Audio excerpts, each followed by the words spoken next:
Ano next project mo?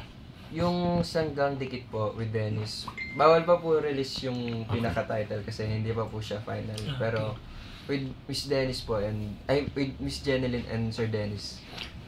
Ito ba yung kasama? Iba yung kesa Milby? Hindi ito yun? Iba po yun. Ito silang Movie po dalawa. yun. Ito po is Serye. serye. So, anong magiging role mo dito? Isa po akong snatcher. Ang pangalan ko po ay Vince De Leon. Parang ulila po ako sa magulang. And then, nangangarap po siya maging isang pulis balang araw. Kaya lagi po siya tumatambay sa presinto. So, snatcher, tapos magiging police. Oo. Di ba parang may konti ka? Ikaw manghuli si snatcher. Di ba? Pero ang gwapo mga snatcher, maraming papa-snatch sa'yo. Pinapaitim nga po nila ako para mag-fit po ako dun sa role. Sa role. So, yung sa Widows War, kumusta? Marami ba kayong eksena dati with si Bea Alonso? Kumusta ang ka-work siya? Ayun, si Miss Bea, sobrang naging remarkable sa akin si Miss Bea. Kasi po, siya po yung, Vatican na aktor, pero hindi niya ipaparamdam sa'yo na big star siya. Parang sobrang casual lang siya, hindi siya ma-ere. Hindi ba siya madamot as a co-actor? Hindi po. Ano po siya, open po siya mag-share ng mga knowledge niya sa acting. So, Matthew, meron ba nila love team sa'yo sa GMA? Sa ngayon po is wala pa. Parang mga kasama ko lang po siya sa serye, si Charlie. And then, may partner po ako dito sa Sanggang Dikit eh. Pero hindi po si Charlie Fleming. So, hindi po kami pinipare talaga. Pero given a chance, sino yung gusto mo maka-love team?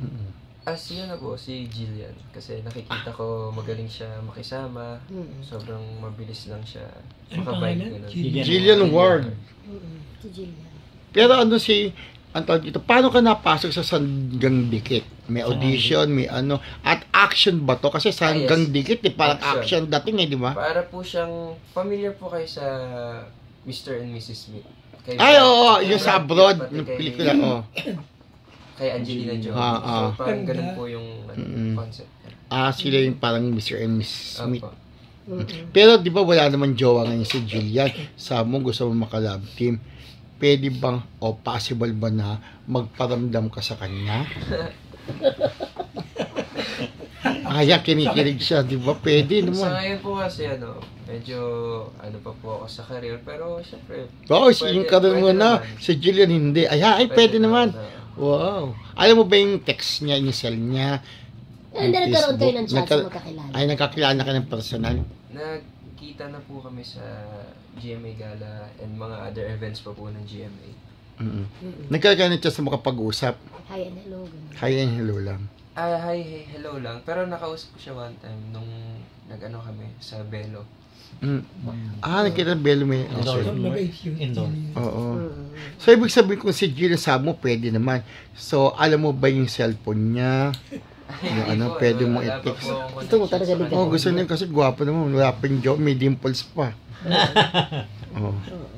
Pero ilan taong ka na match? 21 po. Tama, 18. Magna-19 na yata siya, no? 19. 5'8 po. Sparkle ka? Opo. Si Sparkle. Pero kung halimbawa ikaw ba, may offer sa'yo na BL series, okay sa'yo, papayag mo yung manager mo? May BL series? Usiin ngayon di ba? BL series? Pero alam ko pong hindi pa po open si GMA. Bawal sa kanila. Pero ako po, parang willing naman po ako mag-explore ng ibang karakter kasi ayun po yung parang part ng pagiging actor. Kailangan flexible kasi kung anong mga okay na. Ibigay sa'yo. Parang magiging ka-partner mo talagang bading tapos makakahalikan mo, okay lang sa'yo yun? Okay lang po. Okay lang. Talbog! Talbog si Elijah kanila. Kokoy di. Ako po, kaya po nung nalaman ko po na ako po yung nakuha sa Sanggang Dikit, sobrang tuwa ako po. Iba po yung naging saya ko nun kasi before pa, parang pangarap ko po talaga makatrabaho si Dennis Thriller. Parang si Roro. Pinagdadasal ko lang na sana makaano ko si Dennis in the future, maka-work ko siya. So, dream come true pala ito. So, ano yan? Hindi ka partisa nung pinangarap si Dennis? Hindi Artista ka na that time. Artista na po Okay. Start na po ako mag-acting nun. Ang gandang follow-up, diba? Opo. Widow's War. Widow's War. From Bea to Dennis. Yes, oo. Sa So- actress naman, Sa actress, aside from Bea. aside from Bea. Sinong gusto mo pa? Makuha ang paborito mo rin na idol mo. Si Miss Marian Rivera. Maria naman. Ano kung makikita mo, gusto ko makita yung acting niya in Sa personal. personal, oo. Kasi iba Pag yung nakuha mo. iba yung acting sa Screen. TV. oh. Sa screen, Pag nakita mo sila sa personal, parang nakakita ng magic At maganda. Ang ganda. Kung wala bang asawa si Maria. Wag po natin pag-usapan. Pero type ko, bawa mo ng asawa. Nahiya siya. Nahiya siya kay Dingdo. Or Malaki po respeto po kay Sir Dong.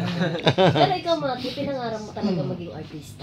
Yes po. Maging artista. But ano nakikita mo As sa an show? actor po, actor actually.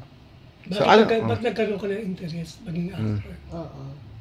Mas anong bilang anong gusto mong patunayan sa Gusto ko pong patunayan na hindi lang po ako gwapo, hindi lang po ako matipon. Parang gusto ko rin pakita na may palag ako as an actor sa mga ka-generation. Sa ngayon, ano yung sistema ang gusto mo sa showbiz? Ano yung ayaw? Yun mo nang ayaw. Actually, ayoko po nung nung yung medyo parang hindi po nila pinapakita yung tunay na sila. Parang gusto ko na transparent lang ako sa tao, sa masa. Kasi gusto ko mahalin nila ako as ako, hindi yung as an artista. Yung gusto, sabi mo na. Ayun, yung gusto niya. Ayan yung Maganda na pinap- speaking voice mo. Oo nga. Diba? Maganda, no? Oo, nakaka-in love sa lalaki. Very